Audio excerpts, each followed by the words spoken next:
மயிலாடுதுறை மாவட்டத்தில் உள்ள சட்டப்பேரவை தொகுதிகள் குறித்த ஒரு செய்தி தொகுப்பை தற்போது பார்க்கலாம். காவிரி டெல்டாவின் முக்கிய மாவட்டமான மயிலாடுதுறையில் தேர்தல் களம் நாளுக்கு நாள் சூடுபிடித்து வருகிறது. மயிலாடுதுறை, சீர்காழி, பூம்புகார் என 3 சட்டப்பேரவை தொகுதிகளில் அரசியல் கட்சிகள் தீவிர பிரச்சாரத்தில் ஈடுபட்டு வருகின்றன.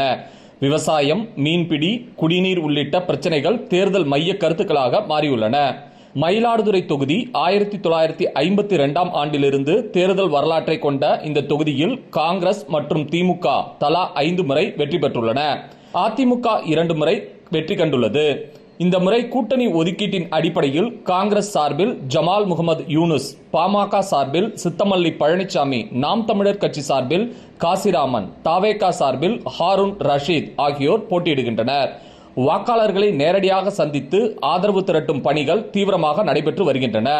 சீர்காழி தனித்தொகுதி விவசாயம் மற்றும் மீன்பிடி தொழிலில் இங்கு முக்கியமானவை. இதுவரை நடைபெற்ற தேர்தலில் அதிமுக 6 முறை, திமுக 5 முறை, காங்கிரஸ் 3 முறை வெற்றி பெற்றுள்ளன. தற்போது திமுக கூட்டணியில் மதிமுக வேட்பாளர் செந்தில் செல்வன், அதிமுக வேட்பாளர் முன்னாள் எம்எல்ஏ சக்தி உள்ளிட்டோர் கடும் போட்டியில் ஈடுபட்டுள்ளனர். இந்த தொகுதியில் வெற்றியை தக்கவைக்க திமுகவும் மீண்டும் கைப்பற்ற அதிமுகவும் தீவிர முயற்சியில் உள்ளன. மாவட்டத்தில் அதிக வாக்காளர்கள் கொண்ட பூம்புகார் தொகுதி கடற்கரை கிராமங்களை உள்ளடக்கியது. விவசாயத்துடன் மீன்பிடி தொழிலும் முக்கிய பங்காற்றுகிறது. தரங்கம்பாடி உள்ளிட்ட பகுதிகளில் மீன் வியாபாரம் அதிகமாக நடைபெற்று வருகிறது. ஆனால் நிலத்தடி நீர் உப்பு நீராக மாறியதால் விவசாயம் பாதிக்கப்பட்டுள்ளது. 1970ஆம் ஆண்டு உருவாக்கப்பட்ட இந்த தொகுதியில் அதிமுக 6 முறை, திமுக 4 முறை வெற்றி பெற்றுள்ளன.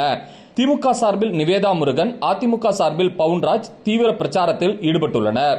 மாவட்டத்தின் முக்கிய பிரச்சனைகள் குறித்து பார்க்கும் பொழுது மயிலாடுதுறை நகராட்சியில் கழிவுநீர் சாலையில் வழிந்தோடும் நிலை, விவசாயிகளுக்கான சர்க்கரை ஆலை மீண்டும் இயக்கம், மருத்துவக் கல்லூரி அமைப்பு, நெல் சேமிப்பு கிடங்குகள், கொள்ளிடம் ஒன்றியத்தை தனி தாலுகாவாக அறிவித்தல் போன்ற கோரிக்கைகள் முன்வைக்கப்பட்டுள்ளன. மேலும் கொள்ளிடம் ஆற்றில் தடுப்பணை அமைத்தல், மயிலாடுதுறை தரங்கம்பாடி ரயில் சேவை மீள தொடக்கம், கடற்கரை கிராமங்களில் மண்ணரிப்பு தடுப்பு, குடிநீர் விநியோகம் சீரமைப்பு ஆகியவை முக்கிய தேவைகளாக உள்ளன. மொத்தத்தில் விவசாயம், குடிநீர், மீன்வளம் ஆகியவை தேர்தல் முடிவை தீர்மானிக்கும் முக்கிய அம்சங்களாக உள்ளன. 7,29,000க்கும் மேற்பட்ட வாக்காளர்கள் தங்கள் வாக்குரிமையை பதிவு செய்ய தயாராக உள்ளனர். மயிலாடுதுறையிலிருந்து டிடி தமிழ் செய்திகளுக்காக நான் உங்கள் மணிகண்டன் குருமூர்த்தி.